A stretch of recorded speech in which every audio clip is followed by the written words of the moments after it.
नमस्कार, बहुत स्वागत है आप सभी का पब्लिक फर्स्ट में और मैं हूं आपके साथ शिवांगी जैन। पाकिस्तान में बलूचियों और सिंध प्रांत के लोगों की बगावत एक बार फिर खूनी शक्ल ले चुकी है। इससे पाकिस्तान में गृह युद्ध के हालात बन गए हैं। ऐसे में ये सवाल उठता है कि क्या अब पाकिस्तान टुकड़ों में बंट जाएगा? क्या बलूचिस्तान और सिंध प्रांत के लोग पाकिस्तान के चंगुल से निकलकर आजादी की सांस ले पाएगा? इसके साथ ही आगे इस रिपोर्ट में हम जानेंगे कि आखिर सिंध, बलूच और पंजाब के झगड़े की वजह क्या है। मजहबी जंजीरों में जकड़े पाकिस्तान के अलग अलग सूबों में बगावत की आग और तेज होती जा रही है। बलूचिस्तान से लेकर सिंध तक पाकिस्तान के विभाजन की रूपरेखा तय हो चुकी है। आजाद बलूचिस्तान की मांग और उसकी नींव रखने वाले अकबर बुगटी की बरसी पर बलूचिस्तान लिबरेशन आर्मी ने पाकिस्तान को दहला दिया है। यहीं से पाकिस्तान के अलग अलग इलाकों में खूनी जंग का नया चैप्टर शुरू हो गया है। पिछले 2 दशकों से बलूचिस्तान हिंसक विद्रोह की चपेट में है। बलूचिस्तान की हर गली और हर चौक चौराही पर शहबाज शरीफ की हुकूमत के खिलाफ आवाजें बुलंद हो रही हैं। पाकिस्तानी सेना के जुल्मों से आजादी के लिए बलूचिस्तान लिबरेशन आर्मी के लोग पहले से ही बंदूकें उठा चुके हैं। अब ये बगावत एक बार फिर खूनी शक्ल ले चुकी है, जिससे पाकिस्तान में गृह युद्ध के हालात बन गए हैं। इसका मतलब साफ है कि पाकिस्तान का खंड खंड होना तय है। ऐसे में ये सवाल उठता है, क्या अब पाकिस्तान टुकड़ों में बंट जाएगा? क्या बलूचिस्तान पाकिस्तान के चंगुल से निकलकर आजादी की सांस ले पाएगा? इसके साथ ही आगे इस रिपोर्ट में जानेंगे कि आखिर सिंध, बलूच और पाकिस्तान के झगड़े की वजह क्या है। पाकिस्तान के बलूचिस्तान में बलूचिस्तान लिबरेशन आर्मी ने 23 लोगों की गोली मारकर हत्या कर दी है। बीएलए अलगाववादियों ने लोगों की बसों से उतारा, उनके आईडी कार्ड देखे और जितने लोग पंजाब प्रांत के थे उनकी गोली मारकर बेरहमी से हत्या कर दी।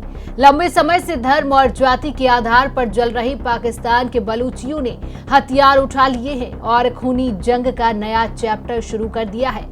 दरअसल पाकिस्तान में प्राकृतिक संसाधन ज्यादातर सिंध और बलूचिस्तान के इलाके में है, लेकिन केंद्र सरकार से सबसे ज्यादा पैसा, सहूलियतें और देश की राजनीति पर कब्जा पंजाब प्रांत का है। इसी के खिलाफ लंबे समय से बलूच सिंध प्रांतों में झगड़े होते रहे हैं, लेकिन अब ये संघर्ष खूनी हो गया है। पाकिस्तान में आए दिन गोलीबारी हो रही है, लोगों का खून बहाया जा रहा है। पाकिस्तान के टुकड़े टुकड़े होने की गूंज वहां के सूबों में हर दिन सुनी जा रही है। पाकिस्तान की मीडिया रिपोर्ट्स के मुताबिक बारूद के ढेर पर खड़े पाकिस्तान के बलूचिस्तान प्रांत में बलूच लिबरेशन आर्मी ने बसों से यात्रियों को उतारकर उन्हें गोली मारकर हत्या कर दी है। ये दिल दहला देने वाली घटना बलूचिस्तान के मूसा खेल जिले में हुई। हथियारबंद लोगों ने राराशम इलाके में एक इंटर स्टेट हाईवे को रोक दिया। इसके बाद बसों से यात्रियों को नीचे उतारा। बलूच लिबरेशन आर्मी ने पहले यात्रियों के पहचान पत्र को देखा और फिर यात्रियों को गोली मार दी। मारे गए लोगों की पहचान पाकिस्तान के पंजाब प्रांत के निवासियों के रूप में की गई है। हथियारबंद लोगों ने 10 से ज्यादा गाड़ियों में आग भी लगा दी। खंड खंड होने जा रही पाकिस्तान के अलग अलग सूबों में लंबे समय से इस तरह के खूनी खेल जारी हैं। पाकिस्तान का अंधकारमय भविष्य तो पहले ही निश्चित हो गया था, लेकिन बलूचिस्तान जैसे इन प्रांतों में इस तरह के खूनी गदर ने तो जिन्ना लैंड का अंत भी तय कर दिया है। बेगुनाह लोगों के खून और गृह युद्ध की आग के दरिया में घिरे पाकिस्तान में क्षेत्र और प्रांतों के आधार पर खूनी जंग का सिलसिला पुराना है। बलूचिस्तान के अलावा पंजाब और सिंध में भी बगावत की आग पाकिस्तान को भस्म कर देने के लिए तैयार है। बलूचिस्तान में खूनी संग्राम को लेकर पाकिस्तान के टुकड़े टुकड़े होने का पहला कदम माना जा रहा है। पाकिस्तानी मीडिया के मुताबिक बलूचिस्तान में खूनी जंग की इस घटना को ऑपरेशन हैरोफ के तहत बलूचिस्तान लिबरेशन आर्मी ने अंजाम दिया। ऑपरेशन हैरोफ को पूरे बलूचिस्तान में चलाया जा रहा है। इस पर बीएलए ने दावा किया कि उसने अपने ऑपरेशन हैरोफ के तहत 62 पाकिस्तानी सुरक्षा कर्मियों को मार दिया। बीएलए की तरफ से बयान जारी करके बताया गया कि मारे गए पाकिस्तानी सुरक्षा कर्मी आम नागरिकों के कपड़े में बस में यात्रा कर रहे थे और इसी वजह से उनकी पहचान करके मारा गया।